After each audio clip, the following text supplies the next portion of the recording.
The morning sun cast long shadows across the grounds of Windsor Castle as Prince William walked briskly toward the main entrance. His jaw was set in a firm line, and his usually calm demeanor showed signs of barely controlled frustration. The events of the previous evening had left him sleepless, and now he faced a decision that would send shockwaves through the royal household. Sergeant Thomas Matthews had been a fixture at the palace for over 15 years. His polished boots, immaculate uniform, and stern expression had become as familiar as the ancient stone walls themselves. Tourists often stopped to take pictures with him, admiring his stoic dedication to duty. But what happened behind closed doors told a different story entirely. The trouble began 3 weeks earlier, when a new staff member, Sarah Collins, joined the palace housekeeping team. She was young, enthusiastic, and grateful for the opportunity to work in such a prestigious location. Sarah took pride in her work, arriving early each morning to ensure every room was spotless before the royal family began their daily activities. It started with small comments.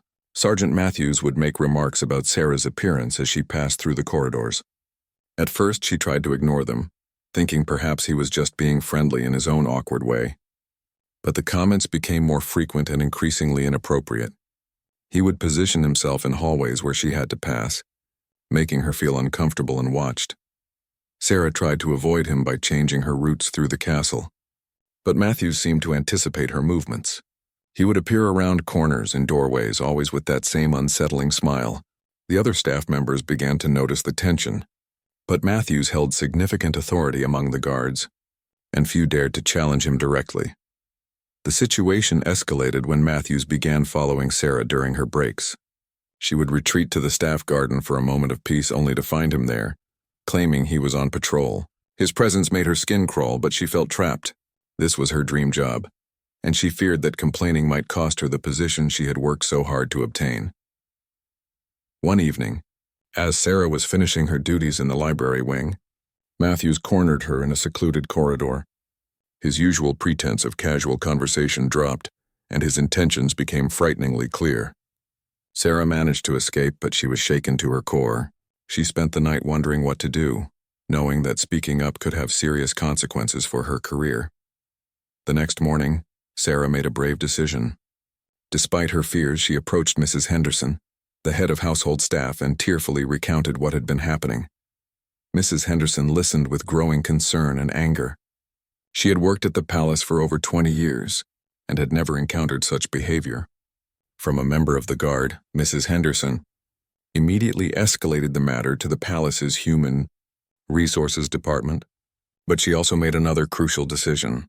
She felt this situation was serious enough to bring directly to Prince William's attention. The prince had always been vocal about his support for workplace safety and women's rights, and she believed he would want to know about this immediately. When the report reached Prince William's desk that evening, his reaction was swift and decisive. He had zero tolerance for harassment of any kind, especially within his own household. The idea that someone under his roof was being made to feel unsafe and uncomfortable filled him with rage. He immediately called for a full investigation and demanded to speak with Sarah personally to ensure she felt supported. The meeting took place in Prince William's private office the following morning. Sarah was nervous but found the prince to be genuinely concerned and supportive. He assured her that she had done the right thing by speaking up and promised that the matter would be handled appropriately. His words gave her the courage she needed to provide a detailed account of Matthew's behavior. Prince William spent the rest of that day reviewing Matthew's personnel file and speaking with other staff members. What he discovered painted a disturbing picture. Several other female employees had experienced similar treatment, but had been too afraid to report it. The investigation revealed a pattern of behavior that had been overlooked or ignored for far too long. That evening, Prince William made his decision. Sergeant Matthews would be removed from duty immediately, and the matter would be handled with the full weight of royal authority. The prince understood that this action would create waves throughout the palace hierarchy, but he was prepared for the consequences. Justice and the safety of his staff took precedence over everything else. As he prepared for bed that night, Prince William reflected on the courage it had taken for Sarah to speak up. He thought about his own mother, Princess Diana, and how she had always championed the rights of those who felt powerless. He knew she would be proud of his decision to stand up for what was right, regardless of the potential embarrassment it might cause the palace.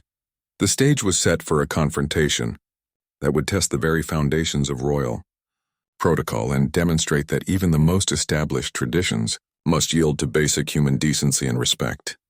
The clock struck 8 in the morning as Prince William strode through the marble corridors of Windsor Castle.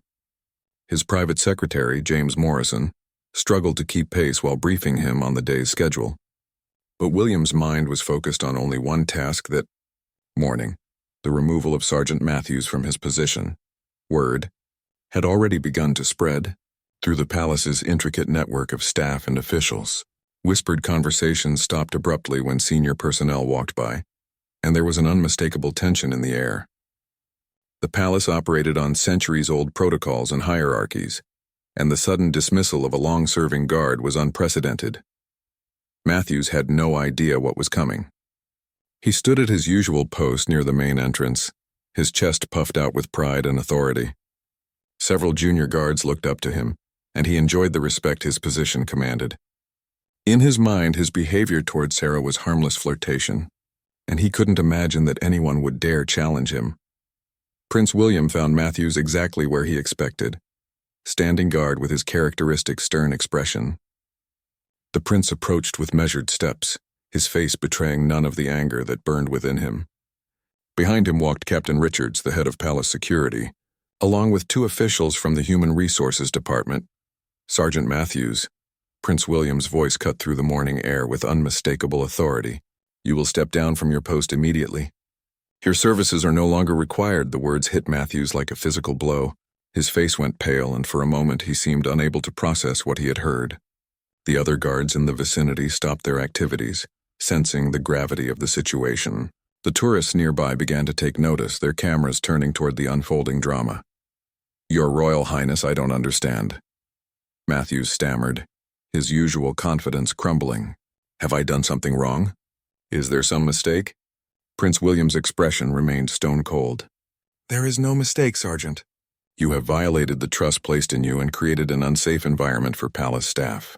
Your conduct has been thoroughly investigated and found to be completely unacceptable. The humiliation was immediate and public. Matthews had expected to serve out his career with honor and retire with full benefits and recognition. Instead, he found himself being stripped of his duties in front of his colleagues and members of the public. His hands trembled as he began to remove his ceremonial sword and badge. Captain Richard stepped forward to oversee the formal removal of Matthews' equipment and credentials. Each item, his radio, keys, identification, and insignia, was methodically collected while a growing crowd of onlookers watched in fascination. What had started as a routine morning at the palace had become an extraordinary spectacle. Matthews made one last desperate attempt to salvage his position. Your Royal Highness, surely we can discuss this privately. I have served the royal family faithfully for 15 years. Whatever complaint has been made against me, I'm certain it's been misunderstood. Prince William's response was swift and final. Your 15 years of service make your recent conduct even more disappointing. The safety and dignity of every person who works in this palace is non-negotiable. Your behavior toward a member of our staff was predatory and completely unacceptable.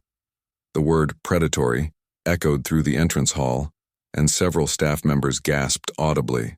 This was not the usual diplomatic language employed in royal circles. Prince William was making it crystal clear that there would be no ambiguity about the reasons for Matthews' dismissal. As security escorted Matthews from the premises, he tried to maintain some semblance of dignity, but his face was flushed with shame and anger, and his usual confident stride had been replaced by uncertain, stumbling steps. The man who had once commanded respect and fear was now being marched out like a common criminal. The tourists who witnessed the scene immediately began sharing what they had seen on social media. Videos of the confrontation started appearing online within minutes, with hashtags like Naja's Royal Drama and Oscar Prince William Takes Action trending rapidly. The palace's communications team was caught completely off guard by the speed at which the story spread. Inside the palace, the reaction was mixed. Many staff members, particularly the women, felt a sense of relief and vindication. They had watched Matthews' behavior for years, some had experienced it themselves, and they were grateful that someone had finally been brave enough to speak up and that Prince William had taken decisive action. However, some of the older, more traditional staff members were uncomfortable with the public nature of the dismissal. They felt that such matters should have been handled quietly, behind closed doors to preserve the dignity of the institution. The sight of a uniformed guard being publicly humiliated at the palace entrance was deeply unsettling to those who valued protocol. Above all else, Sarah Collins watched from a window in the upper floor of the palace as Matthews was escorted away. Tears of relief streamed down her face as she realized that her nightmare was finally over. She had been terrified that her complaint would be ignored, or that she would face retaliation. But Prince William's decisive action had validated her courage and sent a clear message to everyone at the palace. The news reached other members of the royal family within hours. King Charles was informed of the situation and, while surprised by the public nature of the dismissal, supported his son's decision completely. He had always believed that the royal family should lead by example, and William's actions demonstrated a commitment to justice that reflected well on the monarchy. By afternoon, the story had been picked up by major news outlets around the world.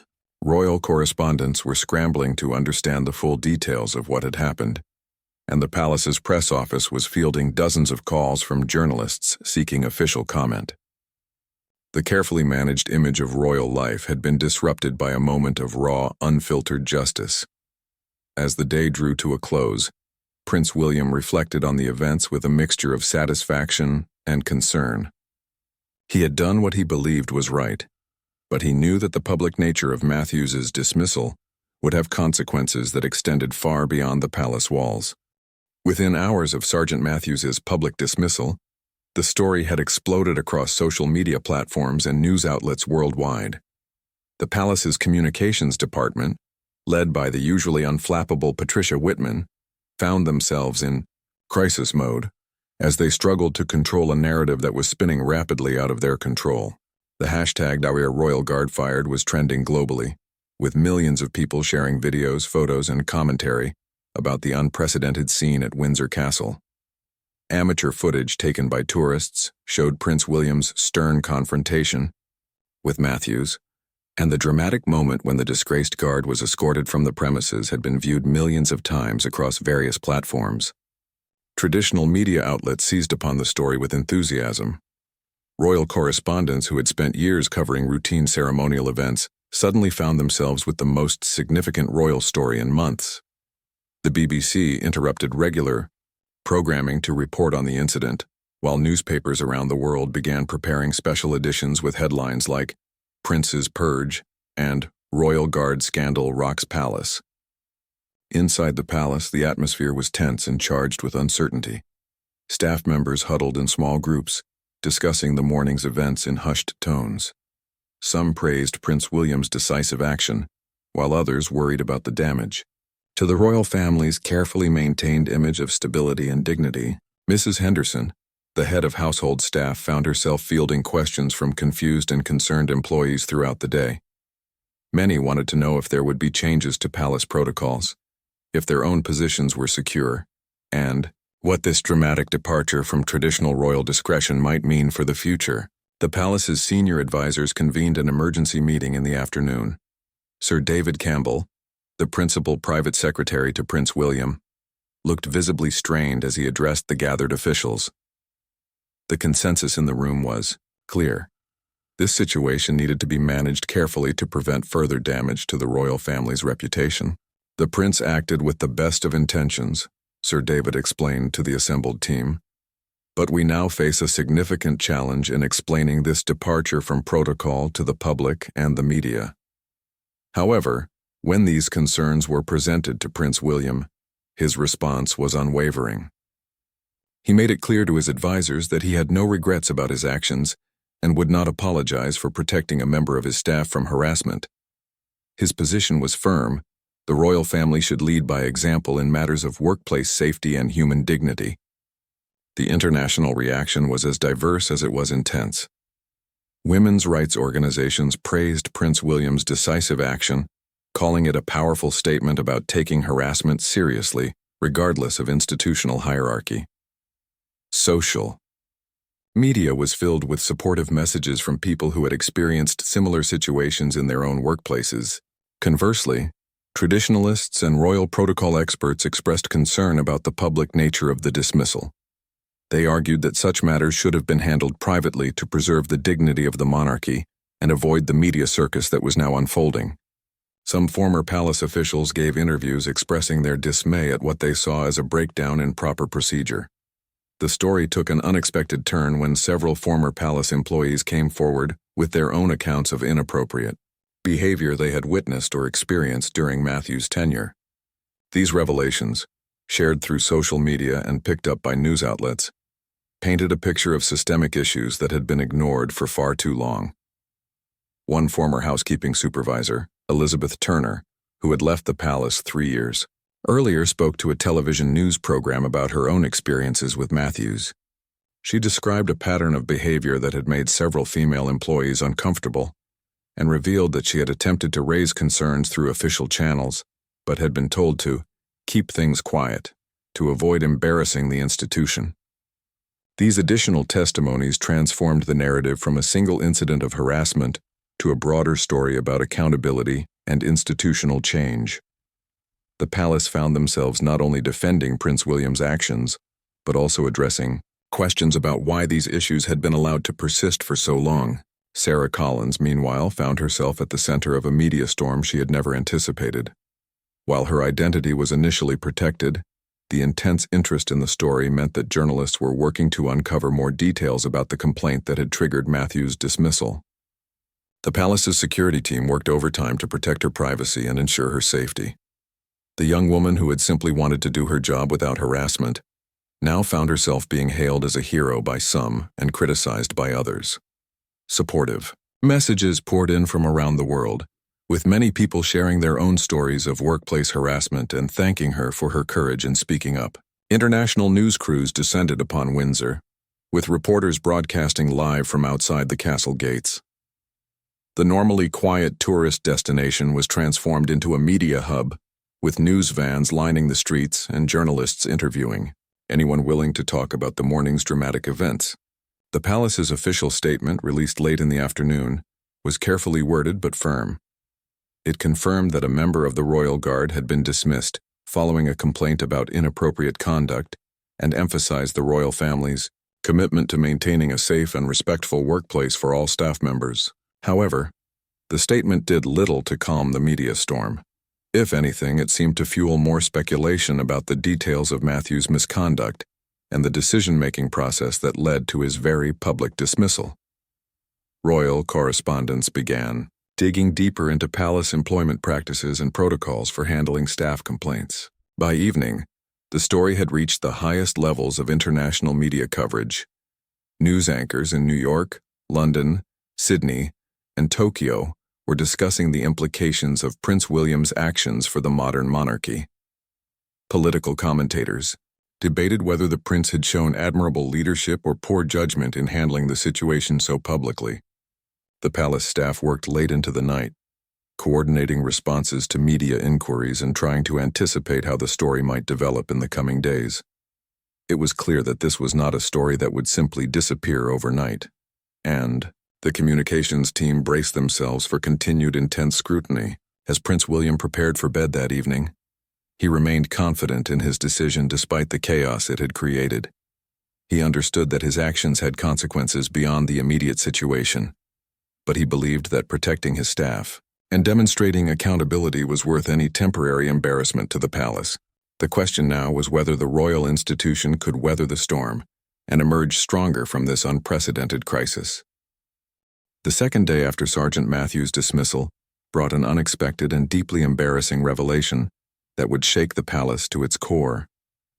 As the media continued to dissect the previous day's events, investigative journalists had been digging deeper into Matthew's background and his connections within the royal security apparatus. Rebecca Martinez, an investigative reporter for The Guardian, had spent the night making phone calls and following leads. Her persistence paid off when she uncovered a piece of information that would transform the story from a workplace harassment incident into a full-blown security scandal that threatened to embarrass the palace on an international scale. Martinez discovered that Sergeant Matthews had been selling unauthorized photographs and information about the royal family's private activities to tabloid newspapers for over 2 years. Her source, a former tabloid editor who had worked with Matthews, provided detailed records of payments and correspondence that painted a picture of systematic betrayal of royal trust. The revelation hit the palace like a thunderbolt. Not only had Matthews been harassing staff members, but he had also been secretly profiting from his access to private royal information. Photographs of the family during private moments, details about their personal schedules, and even information about security arrangements had all been sold to the highest bidder. Prince William's private secretary, James Morrison, received the call from The Guardian at 7 a.m, requesting comment on their findings. As Morrison listened to the details of what the newspaper intended to publish, his face went pale. This was far worse than anyone had imagined. The photographs in question included images of Prince William and his family during private moments in their gardens, candid shots of the children playing, and even pictures taken inside private rooms of the palace. The metadata on the images clearly showed they had been taken from positions that only someone with Matthews' level of access could have achieved. When Prince William was briefed on these revelations, his anger was palpable. The idea that someone he had trusted with his family's security had been secretly violating their privacy for financial gain filled him with rage. But more than anger, he felt a deep sense of violation and betrayal that cut to the core of his family's sense of safety and privacy. The Guardian story broke at 9 a.m, with the headline, "Dismissed Royal Guard was Secret Palace Spy for Tabloids." The article included damning evidence of Matthews' activities, including copies of bank transfers, email communications with tabloid editors, and several of the unauthorized photographs he had sold. The international media, already focused on the palace following the previous day's dramatic dismissal, seized upon this new development with unprecedented intensity. The story evolved from a workplace harassment case into a major security breach that raised serious questions about palace protocols and the vetting of security personnel. Within hours, every major news outlet in the world was covering the story. CNN, BBC, Sky News, and dozens of other networks interrupted regular programming to report on what was being called one of the most serious breaches of royal security in decades.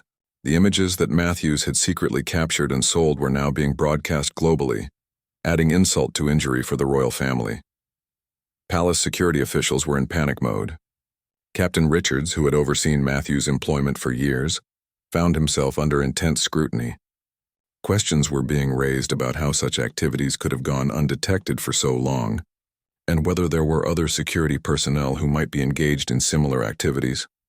An emergency security review was immediately ordered, with external consultants brought in to conduct a comprehensive assessment of all security protocols and personnel. Every member of the Royal Guard would be subject to enhanced background checks and financial audits to ensure there were no other breaches of trust. The embarrassment for the palace was compounded by the nature of some of the photographs Matthews had sold. Images of the royal children at play, private family dinners, and intimate moments between Prince William and his wife were now public property, having been published in tabloids around the world over the past 2 years without the family's knowledge. Social media exploded with outrage on behalf of the royal family. Many people who had been critical of Prince William's public dismissal of Matthews now found themselves praising his instincts. Comments poured in expressing sympathy for the family and anger at the violation of their privacy. The legal implications were staggering. Palace lawyers immediately began preparing cases against Matthews for breach of contract, violation of privacy laws, and potentially even charges related to national security. The unauthorized sale of information about security arrangements could potentially be prosecuted under anti-terrorism legislation. Meanwhile, the tabloid newspapers that had purchased Matthews' materials found themselves in an extremely uncomfortable position. Several publications were forced to issue statements explaining their relationships with the former guard and defending their editorial decisions to publish the materials he had provided. Sarah Collins, who had originally filed the harassment complaint, watched the unfolding revelations with a mixture of vindication and shock. Her brave decision to speak up had not only protected herself and other female staff members but had also uncovered a serious security breach that could have continued indefinitely if Matthews had remained in his position. The palace's communications team worked frantically to develop a response strategy. They were dealing not only with the immediate crisis but also with questions about their competence and the effectiveness of their security procedures. The royal family's reputation for discretion and security had been severely damaged. International security experts began weighing in on the implications of the breach. Former MI5 officers gave interviews expressing concern about the potential national security implications of Matthews' activities. The unauthorized sale of information about royal security arrangements could potentially be exploited by hostile actors. By afternoon, Downing Street had been briefed on the situation, and government security officials were in contact with palace authorities. The breach was being treated as a serious security incident that required coordination between royal protection services and national security agencies. The revelation also raised uncomfortable questions about the media's role in purchasing illegally obtained materials. Press freedom advocates found themselves in the awkward position of defending publications that had knowingly purchased stolen private photographs of the royal family. Prince William spent much of the day in meetings with security officials, legal advisors, and senior palace staff. Despite the embarrassment and violation his family had experienced, he remained focused on ensuring that such breaches could never happen again. His decision to publicly dismiss Matthews, which had initially seemed impulsive to some observers, now appeared to be exactly the kind of decisive leadership the situation required. As evening approached, it became clear that this story was far from over. The implications of Matthews' activities would continue to unfold in the coming days, and the palace would need to rebuild both its security protocols and its public reputation in the aftermath of this unprecedented betrayal of trust. The third day brought a development that would prove to be the most damaging revelation yet. As investigators continued to examine Sergeant Matthews' activities, they uncovered evidence that his betrayal of royal trust extended far beyond selling photographs and information to tabloids. What they discovered threatened to create an international diplomatic incident that would embarrass the palace on a global stage. Detective Inspector Sarah Walsh from Scotland Yard's Specialist Protection Unit had been assigned to investigate the security implications of Matthews' activities. As she dug deeper into his financial records and communications, she uncovered a series of encrypted email exchanges that revealed the true scope of his treachery. Matthews had been in contact with foreign intelligence services, specifically agents working for a hostile nation known for its aggressive intelligence-gathering operations against Western democracies. The emails, which took experts several hours to decrypt, showed that Matthews had been providing detailed information about royal family movements, security protocols, and even classified briefings he had overheard during his duties. The intelligence he had shared included advance notice of royal visits to sensitive locations, details about security vulnerabilities at various royal residences, and information about the personal habits and routines of family members. This information could potentially have been used to plan attacks, surveillance operations, or other hostile activities against the royal family. When Detective Inspector Walsh briefed Prince William and senior palace officials on these findings, the room fell into stunned silence. What had begun as a workplace harassment complaint had now evolved into a case of potential treason that threatened national security. The implications were staggering and reached far beyond the palace walls. The revelation that Matthews had been working as a foreign agent while serving as a royal guard created panic within the security establishment. Every operation he had been involved in, every piece of information he had access to, and every security protocol he knew about would need to be reviewed and potentially changed. MI5 and MI6 were immediately briefed on the situation, and a joint task force was established to assess the damage and implement countermeasures. The intelligence services were particularly concerned about what information Matthews might have shared about the royal family's relationships with foreign leaders and their roles in diplomatic activities. The foreign nation involved in recruiting Matthews was known for its sophisticated intelligence operations and its particular interest in gathering information about British institutions. The fact that they had successfully placed an asset so close to the royal family for such an extended period represented a significant intelligence victory for them and a corresponding embarrassment for British security. Services, palace officials faced an impossible choice. They could keep the foreign intelligence connection secret to avoid further embarrassment, but doing so would mean limiting their ability to pursue full legal action against Matthews. Alternatively, they could reveal the full extent of his betrayal, which would create an international incident and raise serious questions about palace security competence. Prince William, despite the advice of some cautious advisors, insisted that the full truth should be revealed. He believed that transparency was essential to restore public confidence and to ensure that such a breach could never happen again. His decision reflected his commitment to accountability, even when it meant accepting significant personal and institutional embarrassment. The palace's communications team prepared for what they knew would be the most challenging media crisis in recent royal history. The story had evolved from workplace harassment to financial corruption to potential treason, and each revelation had been more damaging than the last. When the news broke that evening, the international reaction was immediate and intense.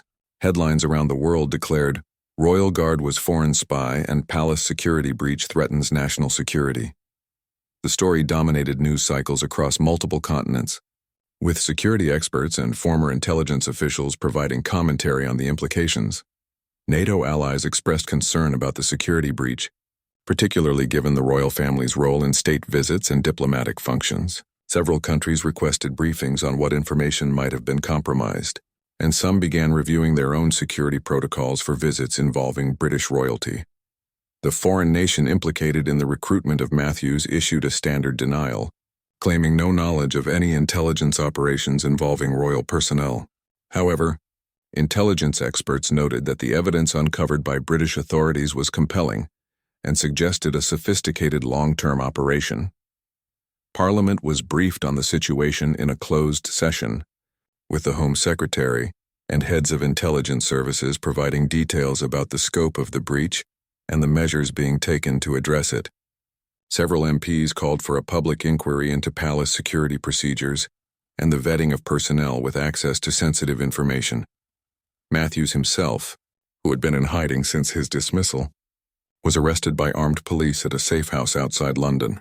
The charges against him now included violations of the Official Secrets Act, conspiracy to commit espionage, and potential treason. If convicted, he faced the possibility of life imprisonment. The arrest was captured by news cameras showing Matthews being led away in handcuffs with a blanket over his head.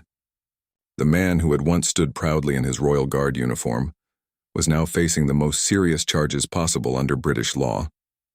Sarah Collins, the young housekeeper whose complaint had started this entire investigation, found herself being hailed as a hero who had inadvertently uncovered a major threat to national security.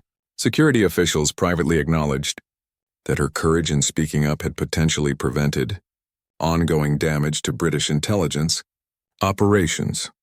The royal family's private reaction to these revelations was one of shock and violated trust. They had welcomed Matthews into their inner circle, trusted him with their safety and the safety of their children, and he had repaid that trust by selling their most private moments and potentially endangering their lives. Prince William's decision to publicly dismiss Matthews, which had initially seemed harsh to some observers, now appeared to be remarkably prescient. His instincts about Matthews' character had been proven correct in the most dramatic way possible, and his willingness to act decisively had prevented further damage. The international intelligence community began conducting its own review of Matthews' activities, trying to determine what information he might have shared about foreign dignitaries who had interacted with the royal family.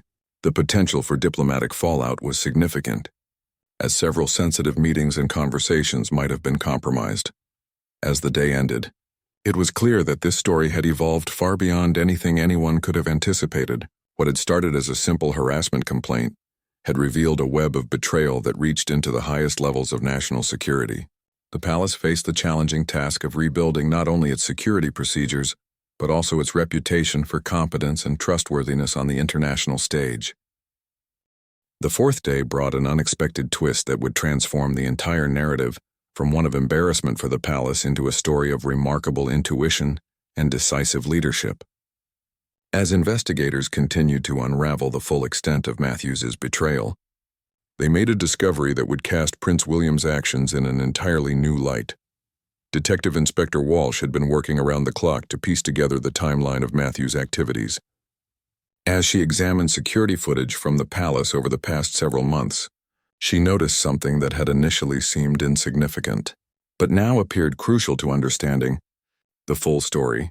The footage showed that Prince William had been observing Matthew's behavior for weeks before Sarah Collins made her complaint. Camera recordings revealed the prince watching Matthews from windows, changing his routes to accidentally encounter the guard, and even positioning himself to overhear conversations Matthews was having with other staff members. More importantly, the footage showed Prince William documenting Matthew's suspicious activities. On several occasions, the prince could be seen using his phone to photograph Matthews in areas where he shouldn't have been, talking to people he had no official reason to interact with, and behaving in ways that suggested he was gathering information rather than performing security duties. When Detective Inspector Walsh shared these findings with Prince William, she made a startling discovery. The prince had been conducting his own informal investigation of Matthews for nearly 2 months, driven by instincts that something wasn't right about the man's behavior and demeanor. Prince William revealed that his suspicions had first been aroused not by Matthews's harassment of female staff, but by inconsistencies in his security reports and his unusual interest in information that wasn't directly related to his duties. The prince had noticed Matthews asking questions about family travel plans, inquiring about visiting dignitaries, and showing up in areas of the palace where he had no legitimate business. The prince's military training and his experience with security protocols had given him an eye for detecting behavior that didn't fit normal patterns. Matthew's actions had triggered warning bells that the prince couldn't ignore, leading him to begin his own careful observation of the guard's activities. Most remarkably, Prince William had been building a case file on Matthews, documenting suspicious behavior, and gathering evidence that he planned to present to security officials. Sarah Collins' harassment complaint had simply provided the immediate justification he needed to act on suspicions he had been harboring for weeks. The discovery of the prince's investigation activities completely changed the public perception of the story. What had initially appeared to be an impulsive reaction to a harassment complaint was now revealed to be the culmination of a careful, methodical investigation conducted by someone with genuine expertise in security matters. Security experts who reviewed Prince William's informal investigation were impressed by its thoroughness and professionalism. Former military officers praised his instincts and his patient approach to gathering evidence before taking action. The prince's background as a search and rescue pilot had clearly given him skills that proved invaluable in detecting suspicious behavior.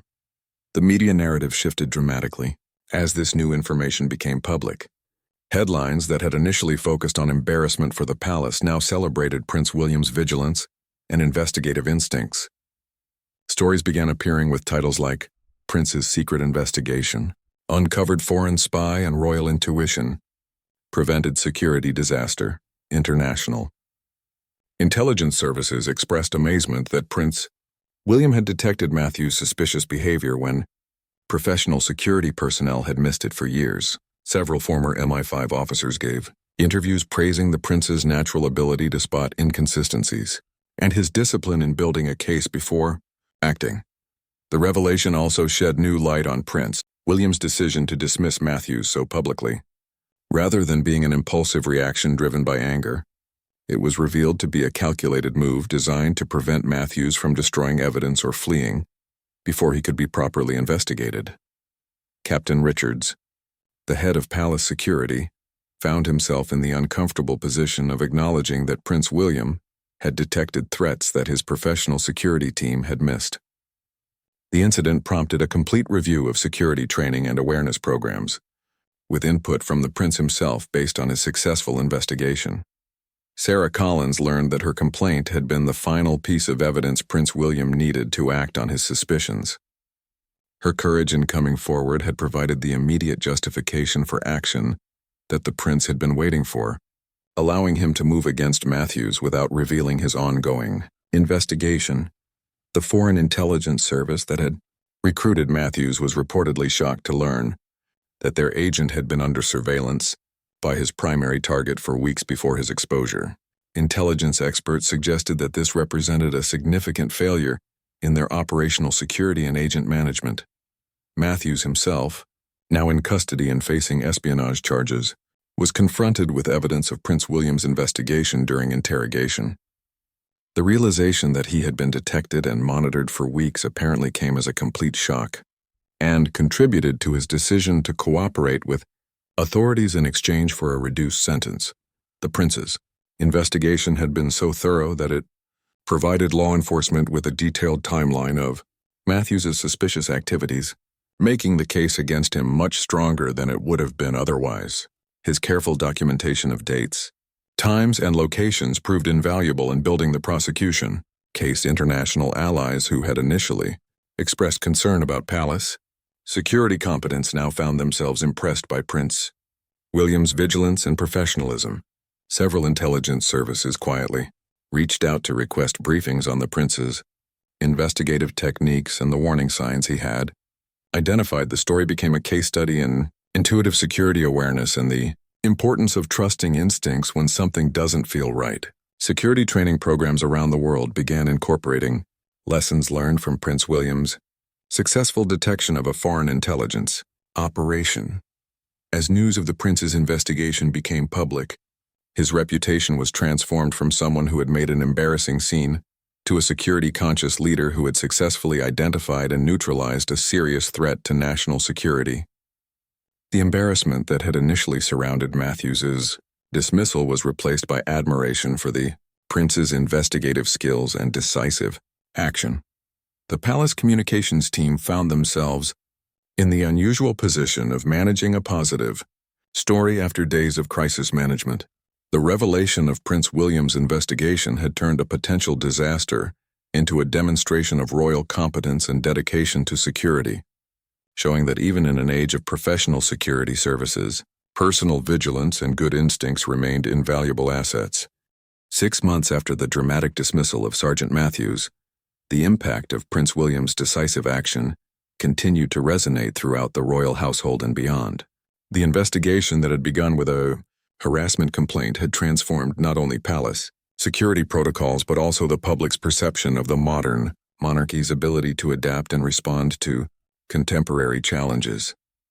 The trial of Thomas Matthews became one of the most closely watched espionage cases in recent British history. When he appeared in court, the once proud royal guard looked diminished and defeated. The evidence against him was overwhelming, built largely on the careful documentation that Prince William had gathered during his weeks of surveillance. Matthews pleaded guilty to charges of espionage, harassment, and breach of the Official Secrets Act. In his statement to the court, he expressed remorse for his actions and acknowledged the damage he had caused to national security and the individuals he had harmed. He was sentenced to 15 years in prison, with the judge noting that his position of trust made his crimes particularly serious. The Foreign Intelligence Service that had recruited Matthews faced significant embarrassment on the international stage. Several of their operatives in other countries were expelled following the revelations about their palace operation, and their intelligence-gathering capabilities in the UK were severely compromised.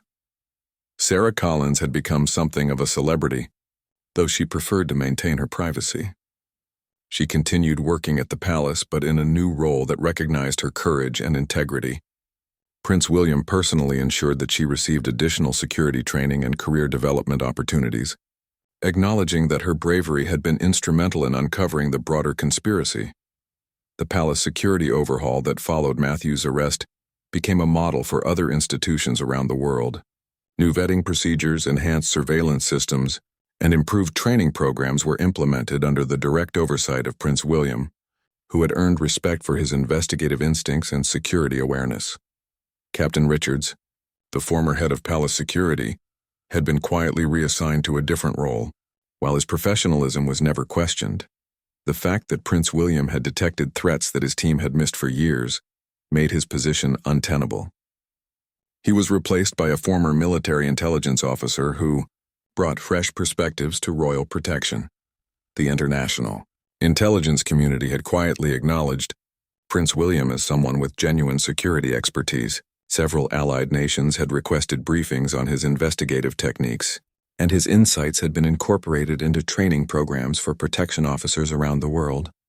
The broader impact on the royal family's reputation had been surprisingly positive.